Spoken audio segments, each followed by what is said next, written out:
अस्सलाम वालेकुम viewers, Zafar tube से खुश आमदीद। और आज कुछ सिलेक्शन टूल्स के बारे में पढ़ेंगे।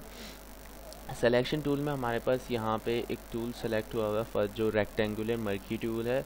और एलिप्टिकल मर्की टूल भी होता है हमारे पास, सिंगल रॉ मर्की टूल भी होता है और सिंगल कॉलम मर्की टूल भी होता है। सबसे पहले रेक्टेंगुलर मर्की टूल के बारे में बात की जाए तो ये एक पर्टिकुलर आपका जो एरिया सिलेक्शन है, जैसे ये स्क्वायर है, इसको सेलेक्ट करने के लिए यूज़ हो सकता है।